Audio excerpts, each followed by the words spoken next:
people on Zoom probably can't see me, but everyone else can. So hello, my name is Stephanie, and I have the distinct pleasure today of introducing Dr. Allegra DeLaurentiis, who is a professor of philosophy here at Stony Brook University.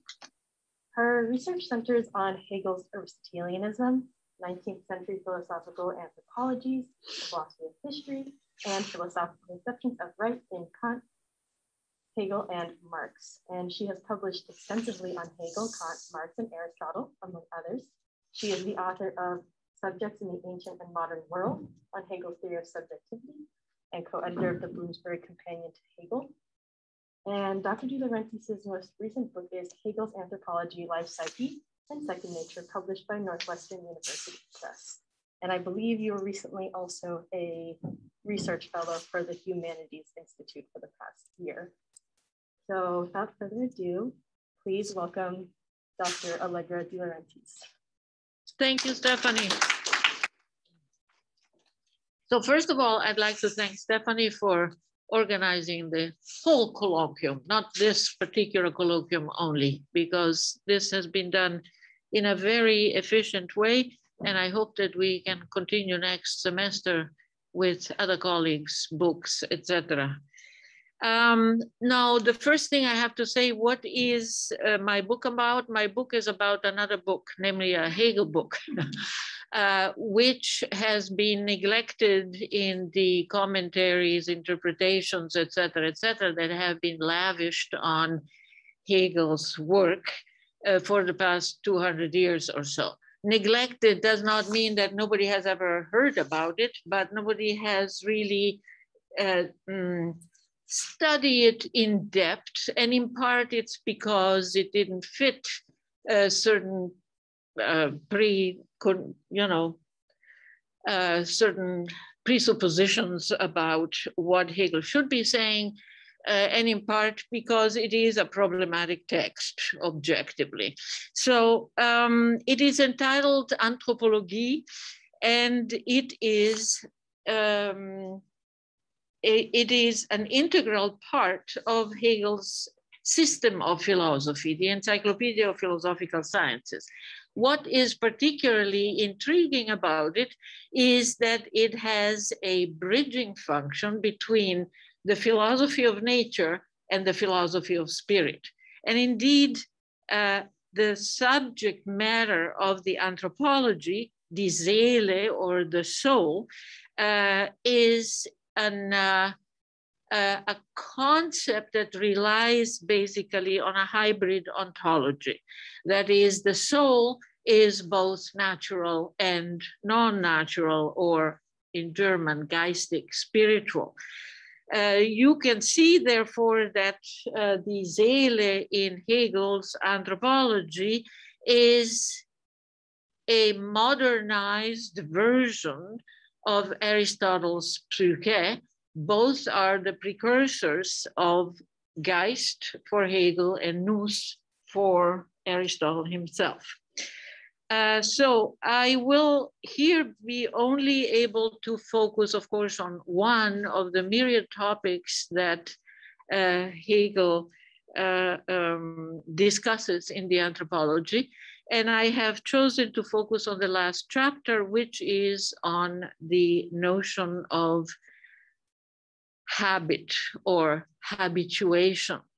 It is basically a study of the ways in which the human body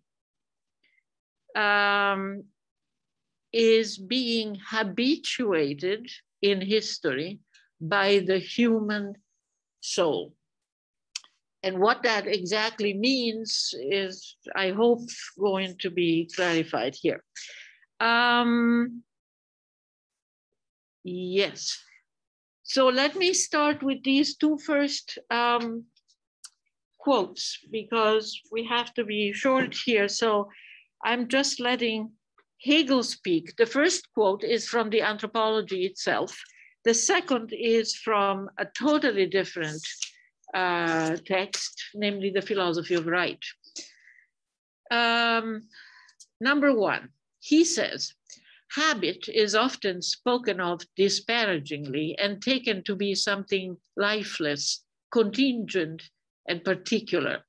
Yet habit is most essential to the existence of all mental life, enabling the content of mind to belong to the subject as to this self, not merely as a predisposition or transient sensation, but as inhering in the subject's being. The second quote says, pedagogy is the art of making the human being ethical. It considers the human being as a natural creature and shows the path to its rebirth, the transformation of its first nature into a second, spiritual one, so that this spirituality in it becomes habit. That's, of course, his version of the Nicomachean Ethics, but you can see here more or less how important habit is for him and in what sense. So we understand from these two quotes that habit in some mysterious way produces a second nature. And what this means, I tried to summarize here in the following way. The expansion of the notion of physis to include peculiarly human features, capacities, and activities not shared by the rest of the natural world, and produced through training, habituation, and education, is already documented among the pre-Socratics. Democritus, for example, is said to have coined the term physiopoiein, to make nature, in order to refer to the transformational powers of education. In Stoic ethics, the principal object of human wisdom is the learning of the techne of life. This is carried out by training ourselves to reason so as to live according to nature's logos. In the Republic, in the Gorgias, and maybe in other dialogues, I don't know, Plato entertains the possibility of a second nature born of habit and convention, and yet as authoritative as first nature. It would fall to Aristotle to move habit formation to center stage in accounting for our capacity for the ethical life. Its importance leads Aristotle to formulate a notion of an other nature. I quote from the Nicomachean Ethics, 7th book, the reason why habit is difficult to change is that it is like nature. And then he quotes Evenus as having said, quote again, habit is long time training, and training is nature for human beings, quote end. Ancient medical treatises stress the importance of habit formation as a kind of naturalization, they say, of therapies that counter illnesses brought on by first nature. In his work on habit, Galen, following long-established Hippocratic wisdom, writes that features acquired from sustained habituation become like natural properties. And Cicero, attempting to counter popular misconceptions of Greek hedonism in Roman circles, writes that, and I quote from On Moral Ends, habit creates a kind of second nature, which drives people to do many things that do not include seeking pleasure. He was trying to correct the Romans' view and practices, of course, of what they thought was Greek hedonism.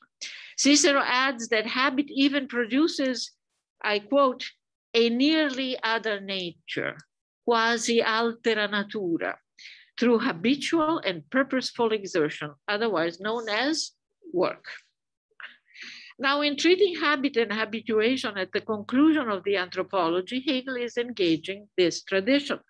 He uses the term habit, Gewohnheit, literally inhabitation, at two distinct semantic levels, the individual and the anthropological. The first involves the well-known activity by which already acculturated human beings train themselves and their fellow humans to the physical, moral, and intellectual practices that sustain their culture. Here, subordination to natural mechanism and dependency on others' skill and knowledge are central connotations of habit. This type of habit formation is shared, though at lower levels of complexity, by other animal species. Therefore, it has weak explanatory power with regard to the specifically human condition. By contrast, the anthropological and philosophically more relevant meaning of habit refers to the process unique in the animal kingdom by which our species transitions from the natural to the cultured life, from natural cycles to human history. In this usage, habit formation necessarily means self-habituation. Just as Rousseau's domestication, normally denoting the adaptation of animals to our world, can only apply to humanity if intended as self-domestication. In the taming and training of animals, the goal is not theirs, it is ours. By contrast, the production of our own ways of life, the becoming, if you will, of the political animal, is an imposition on ourselves, a second-order naturalization of our own purposes. Gewohnheit in Hegel's anthropology refers therefore primarily to the self-conditioning of humanity in the process leading from anthropos to Mensch. So just two notes or one note, maybe, yes, about Hegel's way of supporting or giving reasons to believe that indeed self-habituation is even possible conceptually, but that I can do only very briefly, and then I will give you just examples of what he's talking about with regards to the self-habituation of human beings to become historical creatures. So first, let me say, what makes this transition from anthropos to mensch possible is, he says, this species' capacity to establish purposes that are not first nature ends, not ends of nature. He identifies the ground of this capacity in the logical makeup, it's another word to say in the metaphysics, or concept of spirit. A substance which is not only causa sui, like the Spinozian substance, but also aimed, with the iron necessity of a syllogism, he says, towards self-knowledge and self-will. This is explained and justified and argued in the introduction to the philosophy of subjective spirit that immediately precedes the anthropology. I cannot discuss this argument here because that would be worth an entire semester's lectures. So what I can do is sketch some of the ways in which Hegel argues for the peculiar modes in which our species does form its own nature. Habituation, adding itself to and sometimes interfering with the rhythms and cycles of nature to which we are all subject, is made possible by our capacity to posit that's non-natural goals that result, and I quote, in an imprinting and thorough shaping of corporeity. The German is Ein- und Durchbildung. It is, I think, best translated with imprinting and thorough shaping of corporeity, of the body itself. This is a quote from the Anthropology. This capacity is what Hegel also refers to as the natural will. He argues, for example, that our species' upright stance results not from anatomy, but from the, and I quote, energy of the will. Or he argues that habituation itself consists of a quote unquote voluntary incorporation of ends of spirit. None of these references to the will ought to be mistaken as references to the free and conscious will of the philosophy of right, neither in its abstractly juridical nor in its concrete ethical incarnations. Because the objective of the natural will, which is, if you will, the unconscious will, the objective of the natural will is simply liberation, Befreiung, from nature, from first nature, not the exercise of conscious freedom, which is Freiheit. Processes of self-liberation through habit are naturalizations of non-natural ends. Hegel is careful not to fall into the Rousseauian dichotomy of natural versus conventional or artificial. Though how successful he is, this is not something I can discuss here, but he is very aware of this problem. Now, these non-natural ends, he says, I quote him, impart on the human body a singular spiritual imprint such that through it the human body differs from animals far more than through any mere natural feature, quote end. The last bit of this sentence is a rebuttal of contemporaneous debates whose protagonists were people like Buffon, Peter Camper, and Goethe, and others. It's a rebuttal of their conceptions, of their debates about the presence or absence of a special anatomical feature that would separate humans from other mammals or primates, among the mammals especially. You may be interested in learning that Goethe won the debate by discovering one bone present in us, but absent in all other species. This was the intermaxillary bone. You can Google it. Hegel's point is completely another, namely, I don't care how many bones we have that are different from those of the chimpanzees or so. His point is that anatomic or physiological features cannot settle the question of our distinction from the rest of the animal kingdom. He claims that our distinctive feature is rather the permeation, is my translation, das Durchdringen, or again, imprinting maybe, of the human body by the human spirit or soul. This is one of Hegel's expansions on Aristotelian themes from the De Anima. Here, the imprinting of corporeity by the non-corporeal is a new version, or his version, of the logoi annuloi that explain emotions in the De Anima. Our body does not much differ from that of other primates in its physical makeup, Hegel says. Rather, due to spirit's pervasion of our body, we differ from primates more than primates differ from birds.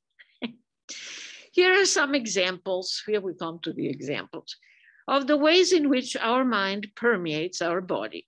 Primary among these are, he says, the human countenance, das Gesicht, and the play of its expressions, das Mienenspiel, the human hand, able to serve, he says, an infinite number of expressions of the will, quote end, human gesturing, die Gebärden, and human deportment, die Haltung, memorably chosen by classical Greek sculptures rather than facial expression to represent humanity's divine nature.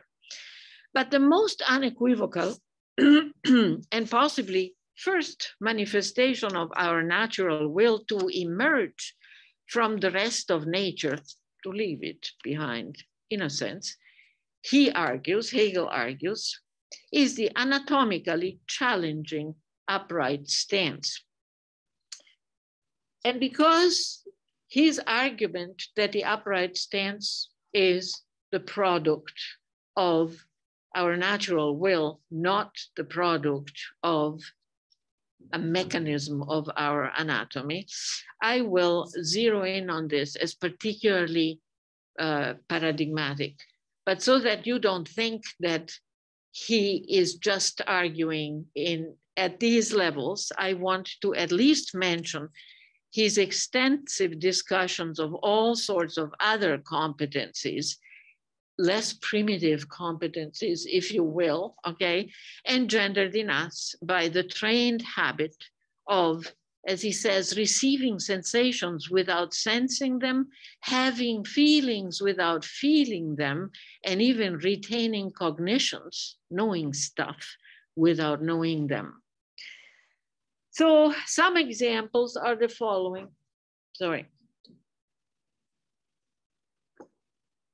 Human seeing, das Sehen, for example, is not the merely ocular performance of looking or glancing at, the German is schauen, but it is a culturally trained merger of ocular and mental functions, as when we immediately see three-dimensional scenes while looking at two-dimensional canvases. Human dexterity, another example, includes the poetic activities of the craftsman, scientist, workman, artist, reader, writer, or dancer. Their bodies, in a breach with and even antagonism to their natural tasks, surrender to their will.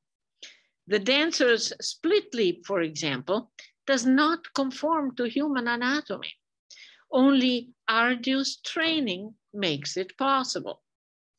The natural will challenges, defies, and overrides physiological, anatomical, and psychological givens by subjecting them to its own ends.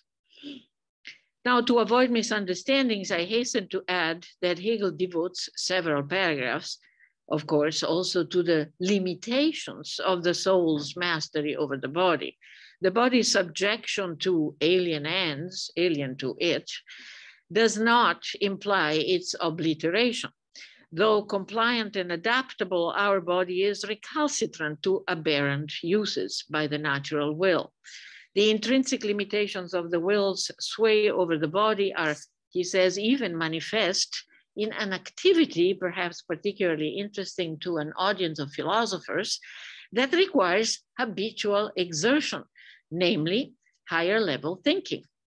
And here I quote number 3, likewise, entirely free thinking in the pure element of itself requires habituation and familiarity, through which thinking is the, or becomes the unobstructed property of my singular self. Only through this habituation do I exist for myself as thinking. I just want to point out that this quote number 3 is vintage Hegel, because in 2 sentences, there is a critical reappraisal of 2 major figures of the history of Western philosophy, Aristotle and Descartes. The first line refers to thinking in the pure element of itself, obviously as a reference to Aristotle's noesis noeseos. And the last sentence, only through habituation do I exist for myself as thinking, refers, of course, straightforwardly to the cogito. So I cannot go into all this, but I just point out how rich, in large part, often, sometimes verbose, but also rich, Hegel's texts are. So my only comment about this is the reference to thinking in the pure element of itself, that is independently of stuff, okay, is of course a reference to Aristotle's divine intellect. That self-thinking thinking, which is, according to Aristotle, independent of corporeity. But in us, Hegel stresses, divine thinking, which happens, is inextricable from habit, from work, hence from our body. This is why, he adds, it may even happen, and I quote, that unfamiliarity with, as well as long furtherance of thinking, causes headaches, which cannot happen to God, but it does happen to us, he says. Let me now circle back to Hegel's treatment of the most basic, also really most primitive of human deportments, namely the erect posture. He writes that of all four-limbed animals, number 4, only the human being stands only insofar as it wills to do so. We collapse as soon as we no longer will to stand. The erect posture is therefore the habit of the will to stand. And then several paragraphs later, he says, although standing once a habit no longer needs any further effort of voluntary, which means conscious activity, still this standing must continue to be sustained by our non-conscious will, lest we should sink down at once. Quote end. Now, why is he insisting so much? Why is that such an important thing to him? And where does he take that kind of information from? This is sort of weird in a sense, okay? But if you study the issue, then you find out that Hegel is arguing here against traditional mechanical explanations of the upright gait that attributed it exclusively to features of our anatomy. These explanations had already been discredited in the 18th century by Pietro Moscati, royal anatomist at the University of Pavia, whose 1770 study entitled Delle corporee differenze essenziali che passano fra la struttura dei bruti e la umana, between the structure of the brutes and the human structure. This guy's study had been reviewed the following year by none other than Immanuel Kant. So here is number 5. Can you, can I? Yes, I can do that. No, I cannot do that. Oh, that's how you do. Oh, ooh, okay. Great. Okay. Number 5. Kant writes in his review of Moscati, here we have natural man brought back onto all fours by a sharp dissector. Dissector literally meant anatomist. In a way that insightful Rousseau, as philosopher, did not succeed in doing. Rousseau in the second discourse had already said all this, but with very little proof, okay? Dr. Moscati demonstrates that the upright gait is constrained and unnatural, that the human being, though built to enable this kind of motion, by turning it into a constant habit, causes itself discomforts and consequent illnesses, which sufficiently proves that human beings have been enticed by reason and imitation. Imitation is the training, the habit, to deviate from the first animal constitution, four-leggedness. Kant elaborates, while four-leggedness is ordained by first nature, according to Moscati himself and many others, yet on account of the seed of reason present in us, we are destined to sociability, which goal in turn prompts the adoption of the posture most appropriate to face-to-face encounters, which is the upright stance. In a Rousseauian twist, of course, this very source of our superiority over the brutes turns out to also plague us with a whole range of disadvantages. According to Moscati and Kant, birthing complications, for example, but also aneurysm and the gout and many other things. I don't think the gout has anything to do with the upright stance, but birthing complications, or at least the difficulties of birth in the human species, have been studied at length in the 20th and 21st century, and there are indeed issues connected with the upright stance right there. But anyway, so there are a whole range of disadvantages from this superiority over the brutes that accompany, says Kant, the human beings holding his head so proudly above his old companions, the other animals. Now, Kant's seed of reason is Hegel's natural will. that habituates us to a posture contrary to the mechanics of our body.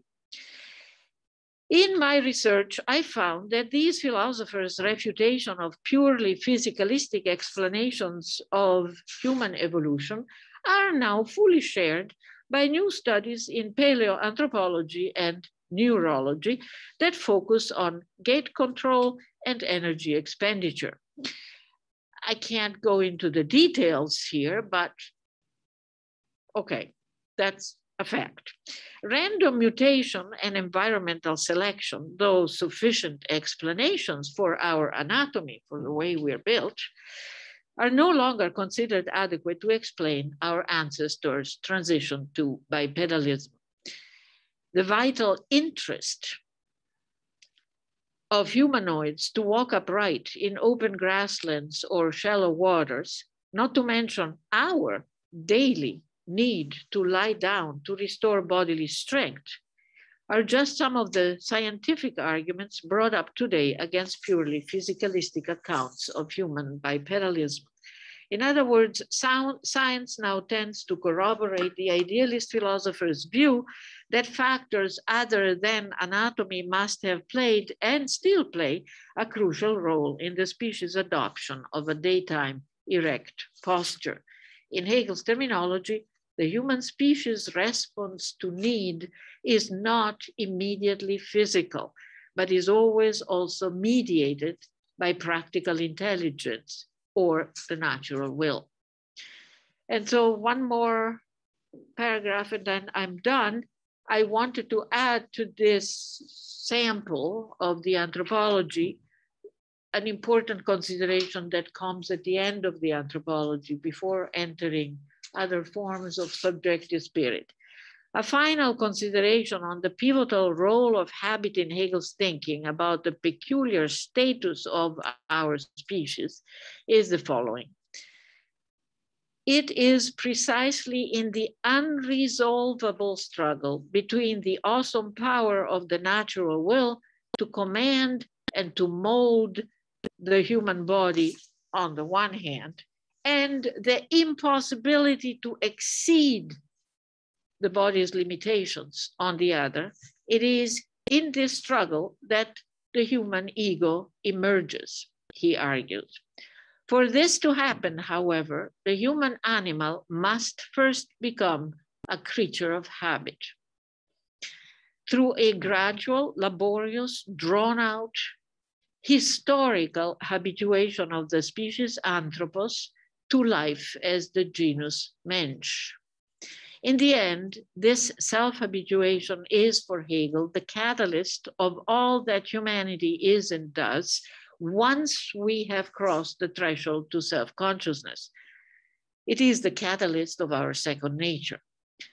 Following a long tradition that reaches back to Heraclitus, to Stoicism and Neoplatonism, as shown by Manfred Baum in 1992, the anthropology concludes with the canonical image of the birth of the ego as a spark that liberates animal subjectivity to becoming human subjectivity. And this is what the last quote says. In itself, that means potentially, in principle, the soul is already the I, but to the actuality of the I belongs more than the natural subjectivity of the soul. It is first in the I that this potentiality becomes actuality. This marks a higher level awakening than natural awakening, like in the cycle of sleep and waking.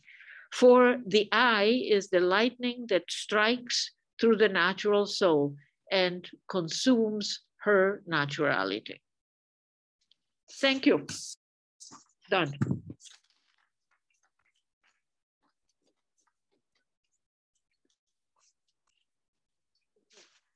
Do I have, you can see here. Uh-oh, no. Am I doing something? No, no. Okay. How exciting. Okay. I didn't do anything wrong. Nope, they're good. Okay. Do I see something here? We now have time for taking questions from the audience or from the audience on Zoom. as well. So if you're on Zoom, if you could raise your hand, and we'll try to call you out. We'll try to see you. Sort of in pattern with the. Ed Casey. Yeah, I'm going to stop. Is there somebody else? Let's start with Ed if he has a question. Yeah, and then we have to scroll down or up because there might be more. Now I see more people. Are. Okay, great. Hi, Ed. Yeah, these are terrific talk, Allegra, really remarkable, moving between the ancient world and the early modern world as it did with such finesse and insight. Just 2 footnotes. These are really just actual literal footnotes, I think, rather than serious questions, though they might lead to serious questions. One is that Erwin Strauss, the phenomenological psychiatrist, wrote an essay called The Upright Posture, that if you don't know it, it's a very powerful piece that really argues that there are deep psychological consequences of the upright posture that I think would complement and supplement Hegel's account in very interesting ways and would not contradict it, but it would add to what Hegel says a whole dimension. And secondly, the second reference is to Merleau-Ponty's notion of habit-body in the phenomenology of perception. Merleau-Ponty argues that you don't have to invoke soul, Seele, but that the body itself has a form of intelligence, and even in particular, more to the point, creativity that is generated from within the resourcefulness of the lived body. And that, of course, requires us to revise the notion of the organic body, the natural body, to say that the active body, the dynamic body, is always already intelligent enough to do remarkably creative things. His examples are, an organist who sits down at a new keyboard that she has never actually encountered before and starts playing with complete mastery and creativity without habituating herself to that keyboard, because her lived body has, as it were, incorporated an intelligence and musical intelligence that allows her to move between quite different keyboards that might otherwise, you'd think, stultify and undermine creativity, but no, not at all. And that's because the lived body, again, this is a term that Merleau-Ponty introduces here as a very particular notion that he thinks classical philosophy missed and should have incorporated. Lived body carries with it its own animated intelligence from within its own resourcefulness, which of course requires us to revise the notion of the natural body to include a dynamism that I didn't hear Hegel advocating in your presentation, but it may be there and I missed it. In any case, those are 2 directions. That one has to do with the depth psychological dimensions of the lived body and its habituality. The other has to do with creativity as inherent in the very notion of the lived body, which may not even be unique to the human species, according to Merleau-Ponty, but is nevertheless most dramatically displayed. So those are just 2 footnotes to a wonderful talk that you gave us. Thank you. The Strauss information is important, but unfortunately I can't integrate it now in the book, only in the second edition, I hope. Okay. As for Merleau-Ponty, first of all, yes, in my book I do address briefly, but I do address, of course, Merleau-Ponty's conceptions. In my speech today, because there was no reason, but in particular, or because there was no time, maybe, I don't know, I didn't stress the obvious, namely that the soul is for Hegel not an add-on to a body that, I don't know, is a corpse or something like that. It is just another word for the lived body, actually for the living body.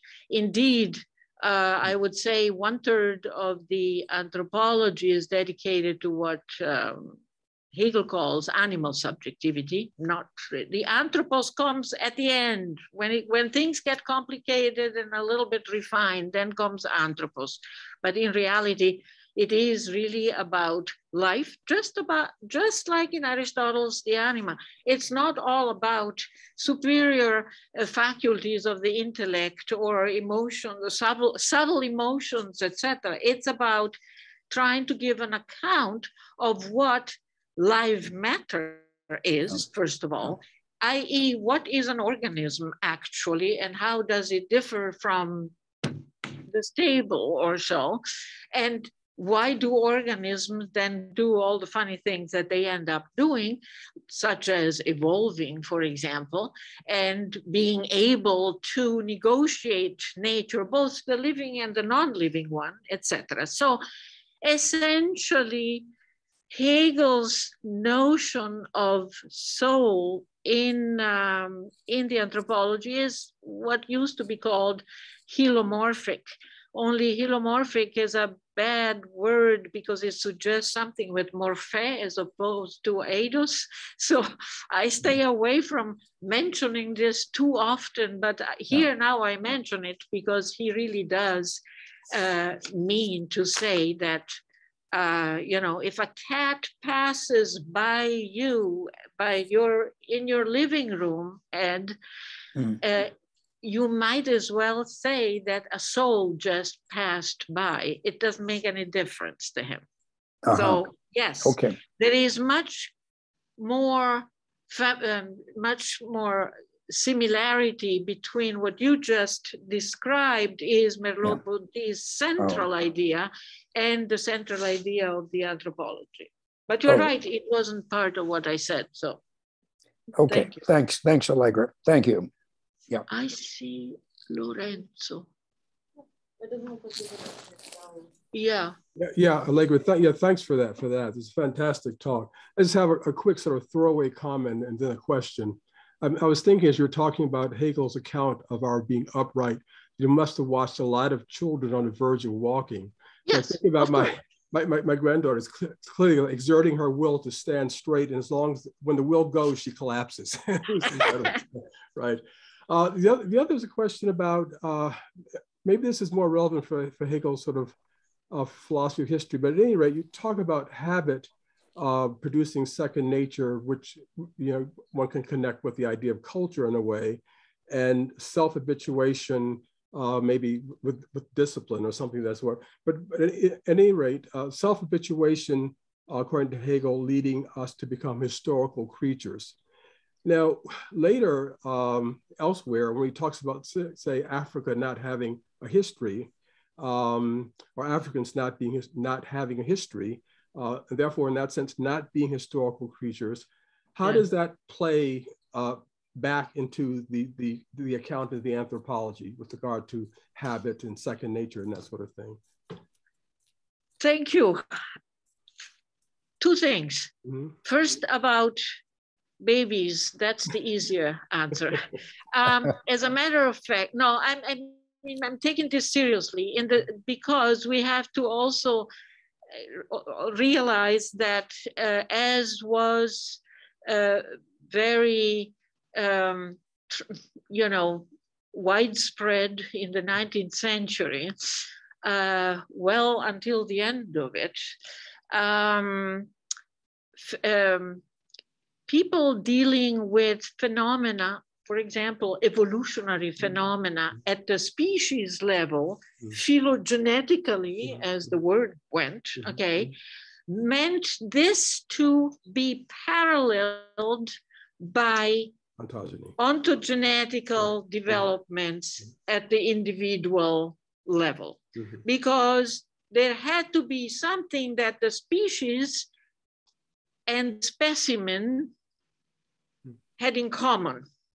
And that was essentially basic patterns. So yes, Hegel does actually explicitly mention that what human beings as individuals attempt at the beginning of their lives is a sort of short-term, quick rehearsal of what the human species has done over tens of thousands of years. It may also be of interest to know that there are people today who do study these things with electrodes, etc., put on the heads of their babies, and that the results of these studies are that something I would have never assumed, but I have to believe it, that the amount of mental energy needed, measured by these electrodes. Don't ask me, Lorenzo, that's what they do, okay? But the amount of energy needed by a 1-year-old to learn to walk upright with all the help that they get from the adults is greater than the amount of energy they later need to learn to read. To me, this was astonishing. I thought one of the most complicated things you can do as a child is learn to read. But apparently, as far as measurements of some sort, that's not the case. Whatever. Okay, now to the Africans not having a history. I believe he says that probably in the lectures on the philosophy, on the philosophy of history. Am I correct? Yes. Okay, yes. because in the Anthropology, he says other things about the Ethiops, which was another word for the Africans, but not this specific issue. Now, that they don't have a history means for Hegel not that they don't have a human prehistory. Of course they do, because they are humans. So they would not be doing things like crafts and talking to each other and being religious and walking upright, etc., unless they were the result of exactly that kind of history. We call it prehistory, but depends, okay, that everybody else has gone through. So in this particular case, apart from, other considerations, for example, that maybe Hegel did not know enough about African kingdoms at his time, okay, so that he concluded that, well, whatever is going on there, that's not really history, but that was history in the emphatic sense that starts after human beings have become what they are. And there was actually never a moment of doubt in Hegel that all the races that they knew of mankind belong to one race. That's hence the monogenism thesis. I mean, the big fights before Hegel actually had been between polygynists and monogenists. And so, yeah, that's all I can say about it. I mean, if he says they have no history, it's because number one, he doesn't know much about it. And number two, because he means to say that they have not gone through all the thousands of years since, I don't know what, through all the political evolutions, okay, as he saw them, all right, that Europeans and some Asians have gone through. That's, I think, what he means. All right. We have a question in the room. We have a question in the room. Okay. Who is the question? Oh, thank you. Rosie. Rosie, you go ahead. Okay, I'm going to ask a question with probably from my ignorance of Hegel, so looking for some explanation. Is the soul specific to humans? No. Yeah, because that was where I was going to go. Because at the beginning, you said that anthropology is between the natural Correct. So that sounded like a lot like the stuff I read. Where you move, that sounded a lot like the text I want on, where you move from natural philosophy Yeah. to the study of the soul, which Yeah. is shared among all animals, Yes. all living creatures, and then the study of the intellect, which is the human being. Yeah. So then, okay, so if the soul is not specific to human, but somehow in the text seems like, especially number 3, the text number 3, entirely free thinking in the pure element of itself requires victory and familiarity. And you gloss that as meaning it cannot be separated from the body. I mean, how, just explain more about how does this differentiate us from animals? Because somehow for our thinking, we are tied to our body, the soul is shared with other animals that soul. So I was hoping it is not just thinking, certainly not thinking in the pure element of itself, which means for Hegel essentially philosophical thinking. It is not that which separates or distinguishes the human species from other animal species. The distinction happens much earlier than that. So the reason that I brought up this particular quote was because it is another example of the need for habituation. I'm so sorry, did I touch it? Okay. The need for habituation in human beings in order to be doing very, very sophisticated things, such as conceptualize stuff, but already at previous levels, like, for example, developing skill, okay? Not all skills require higher level thinking, and certainly no skill in particular requires thinking in the pure element of itself, unless you consider philosophy a skill. But most skills don't, but they require capacities that human beings alone train generation after generation by themselves, and then to which human beings have trained themselves from the beginning of properly speaking, human history. So we share with, just like in Aristotle, we share with animals almost everything, okay? Except that we then develop particular kinds of emotions, okay? Except that then we develop imagination, of which some animals participate, but she's not very sure about that, okay? And then imagination is, of course, the step to actual intellectual thinking. And that's almost identical in Hegel's anthropology. It's just that it's not part of my presentation today. We have Gary, and then we have Harriet. Okay, well, thank you, Allegra. I was reading your quotations, and the first quotation was that habit is disparaged as lifeless, contingent, and particular.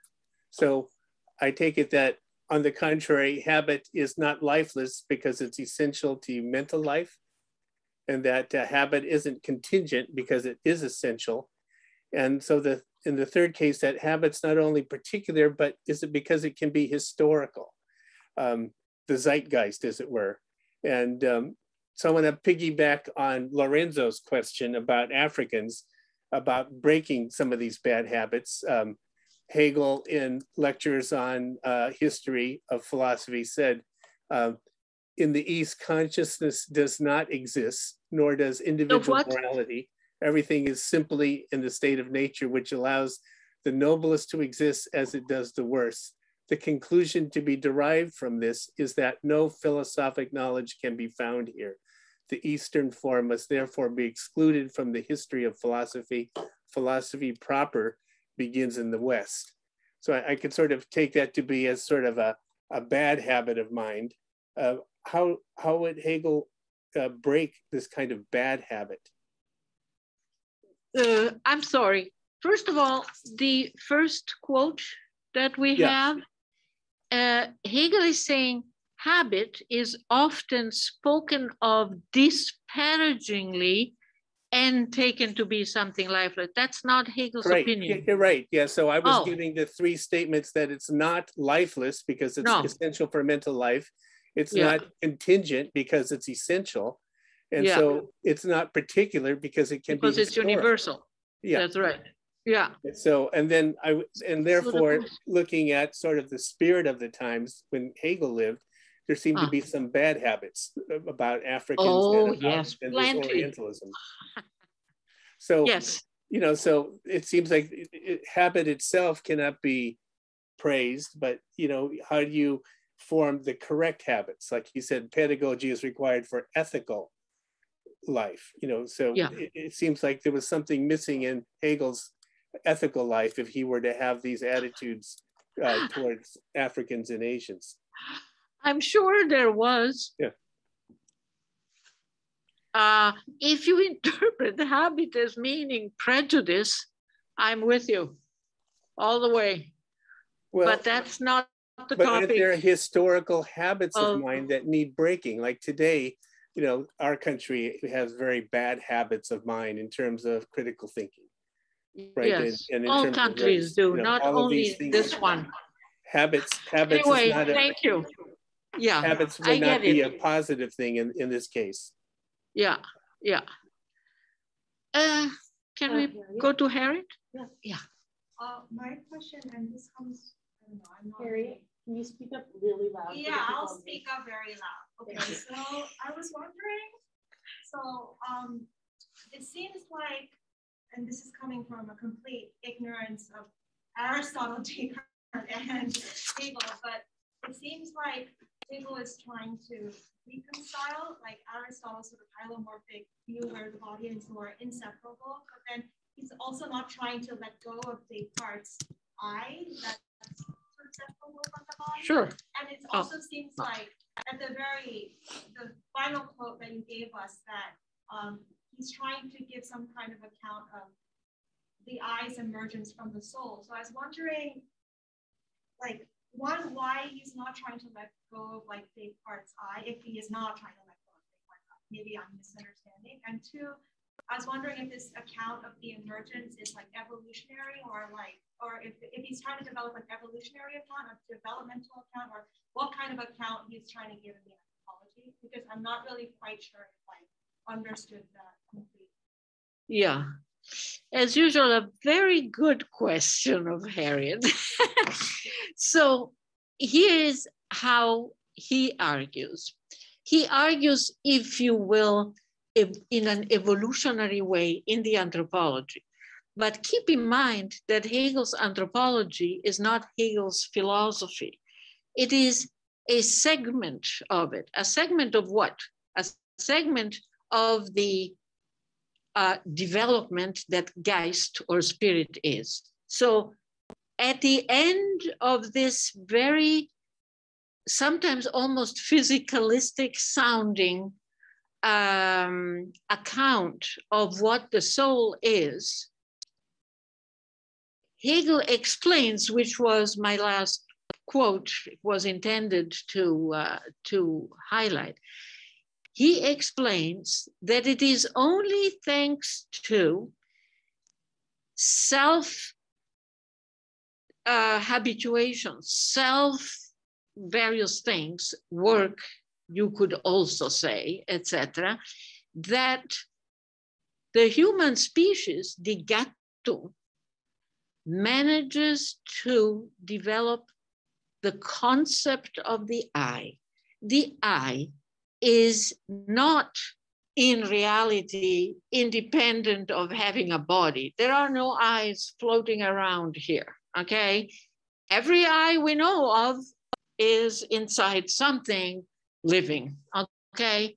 But the very eye itself as a notion is only a concept, because as we discussed a couple of times already in the seminar, there are no extra features that you can attach to the eye, saying the eye is yellow, the eye is African American, the eye is white, the eye is American, etc.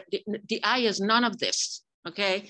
And it is that which is, because it is only a concept, it is the most abstract and the most universal of all, because every human being refers to themselves as I.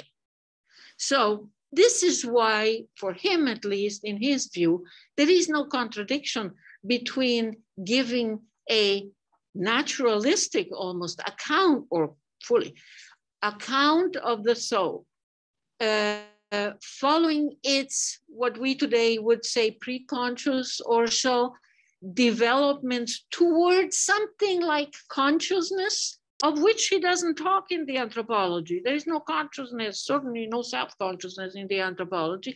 But then he says, okay, once these capacities, these pre-conscious capacities have been reached, this is when the I becomes a possible thought.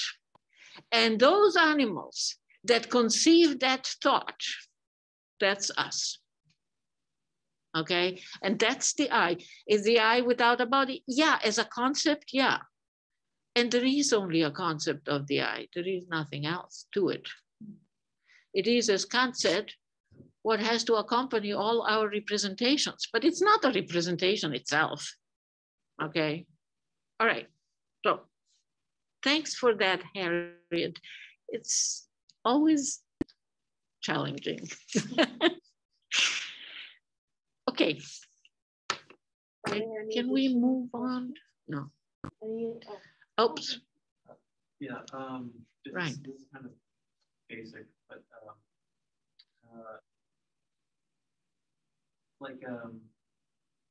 so it's like the natural will. It's not the completely. It's not the free will yet. No. Right. But what makes it not just like the thing that animals have, like drive or whatever else? Like, what makes it will? Also a very good question. First of all, there is a sense in which animals do share with us natural will. Only it is not, for Hegel, appropriate to call it a will, because the natural will of human beings can help us reach the stage of the I. And this is the stage at which this natural will morphs into, transitions to, etc., the free will. First only as a capability, as a potentiality, and then through real history, etc., eventually perhaps one day to real freedom, okay? Animals don't have that possibility, because animals are, even when they are very, very similar to us, and even when we domesticate them to be as similar to us as we can possibly make them, they remain trapped in the cycles of nature. They start every generation again in the same way. So they have indeed what we call urges, instincts, etc., but they do not begin a completely new, if you will, civilization every 1,000 years or so. They continue. Human beings' natural will is different. And if you ask me why, etc., that's, or at least the justification for this in Hegel is in that introduction to the philosophy of subjective spirit, which I mentioned at the beginning. And cowardly enough, I said, I can't talk about it, etc., because it would take just too long. But if you have, I mean, Hegel's philosophy of reality, like this one, okay, animals, plants, people, etc., is predicated upon a metaphysical conception of spirit. It doesn't matter what, you know, many commentators say. It's a fact because it's an explicit fact in that he says it himself. So if you have that metaphysical conception of spirit, for example, he begins the philosophy of spirit by saying, spirit is nothing but the process of what do you call it? Realizing or actualizing the Socratic command, know thyself. And then he goes on saying, know thyself is not a psychological, requirement or so. It has nothing to do with us knowing how strange we are personally and what kind of interests we have or what kind of people we are. Now, for him, know thyself in the mouth of Socrates simply meant that all the efforts of human history from that moment that Socrates stated it would be towards spirit knowing itself. And spirit knows itself in two ways, the theoretical and the practical. The practical way of spirit of knowing itself is to will itself. That's the definition of freedom, okay? So things are complicated, as you see, and I cannot summarize them in 2 minutes, but I hope that partially, at least, that answers your question. What's the difference between an instinct and the natural will? The natural will is part of spirit, okay? And that has a telos. I mean, you know, you can't help it, but Hegel is not just an Aristotelian occasionally. This guy is a total Aristotelian. Anything he says is defined by its end, okay? If it doesn't have an end, he doesn't even talk about it, okay? And so spirit is exactly that, that which has an as for end, self-knowledge and self-will. And we embody it, all right? That is, we all of us, historical species, are allegedly moving towards that end. With many detours, I may add. But he recognizes the detours as well. I mean, it's really difficult to find where Hegel actually, you know, has really extremely weak positions. I mean, he says, you know, history, which is supposedly the history of spirit, you know, progressing towards, he says at the same time, history is a slaughter bench. People slaughter each other every day. But at the beginning of the 19th century, you could still perhaps hold on to the optimistic view that, well, no matter how bad it is, you know, it's, aimed at self-determination. Now that, of course, everybody disagrees with today, but that's all right. It still makes it interesting to study it. No. One more question? One. Okay, Only so one. Who is it? Dilworth, Professor Dilworth. Oh, yes. Oh, and Alan wants a question too. David is the only person who has actually read my book, so we'll give it to David. Okay. Sorry, Alan. Sorry, Alan. I did read the book. And I know. That prompts my question, especially with reference to the last chapter, which you developed today. So I have 2 points. One is the whole conception of habit that you've developed in Hegel so well is directly out of Aristotle, the conception of hexis. Yes. Particularly in the Nicomachean Ethics. Yeah. Okay. Mutatis mutandis, you could, you know, develop different aspects of it, but it's straight Aristotelian, hexis. Now, hexis is, or a habit is not mechanical, right? As you say in your book. Rather, there's some kind of nonlinear causality involved in the activation of the second nature.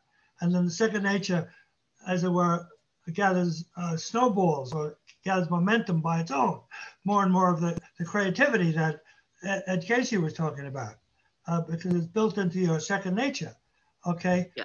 But all that's Aristotelian hexes. But now,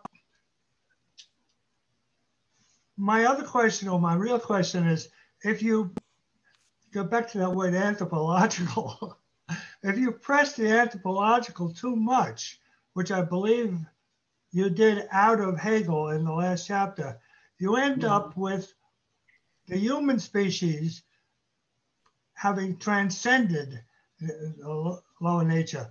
But actually, all of evolution involves platforms of transcendence and or platforms of intelligence and so forth up the line. And the human being is, of course, a crowning achievement within nature. But the question is, if you get too anthropological, I don't see how you can explain evolution, which has all this history, natural history.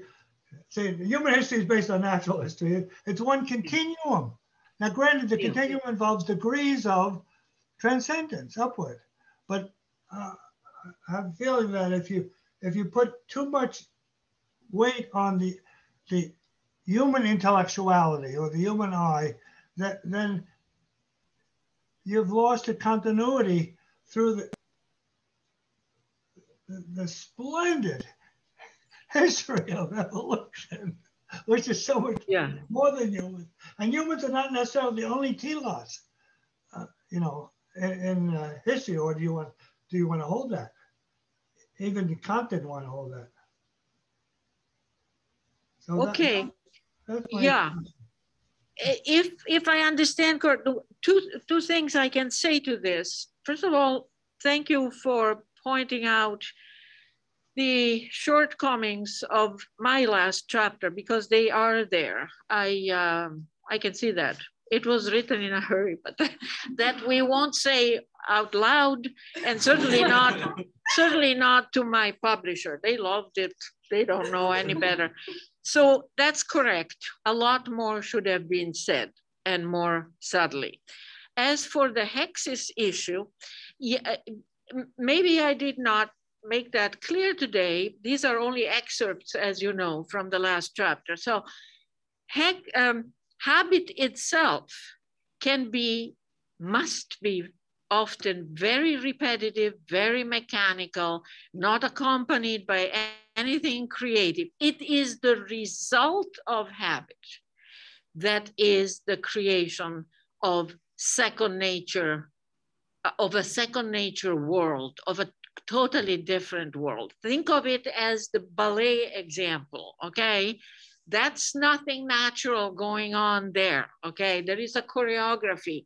There is an idea behind it. There are bodies that have been trained, yes, very mechanically, very repetitively, over 20 years in order to be able to represent whatever it is that they want to represent, Swan Lake, whatever. So the two things, habit and the result of habit, do not have the same mechanical quality. That's what I wanted to say. Also, notwithstanding the obvious shortcomings of my last chapter, one has to also see, as I explained at the beginning of the book, that the Anthropology is a text that precedes the much more famous Phenomenology, which is a study of the forms or appearances of consciousness. So this is where the new stuff comes in, and where nature is increasingly put in brackets, okay? Never obliterated, as I said, but certainly put in brackets. The Phenomenology follows the Anthropology, and eventually is followed by what Hegel entitled Psychology, which is his study of mind proper. So the faculties of mind and, you know, intuition and understanding and reason and all these wonderful things. And psychology actually ends up with a chapter on the free will, okay? The truly free will, not the natural will. So you have to relativize, in a sense, okay, what you read in the Anthropology, because it is not the last word of Hegel on what Mensch is, what a human being is. It is the preparation for it, okay? A little bit like Freud, he talks and talks and talks about the pre-conscious, subconscious, unconscious, etc. And then we cannot then accuse him of saying, oh yeah, but people actually, you know, they do talk rationally to one another, and they do act morally if they really have to, or so in the daylight, okay? Because that's another part of Freudian psychoanalysis. But so this is just an analogy with somebody who maybe is more well-known than Hegel. But otherwise, I agree, David, you're right. There are the continuity between our being natural animals and our being creatures of spirit, including of the intellect on occasion, is the major problem. But in Hegel's production, but Hegel's mature philosophy at least tries, I think, very honestly and very forthcomingly to address that. Of course, when you say, like he says, that the eye is a lightning that strikes through our natural being and consumes our naturality, that's not a continuity. That's a jump. And on Hegel on jumps in continuities, that's another issue. We have to talk about it another day, David. But thank you. Okay. I think that's all right. Okay. Thank you for coming to everyone in the room and also to everyone on Zoom. And I hope you guys have a great rest of your evening. Let's give another round of applause for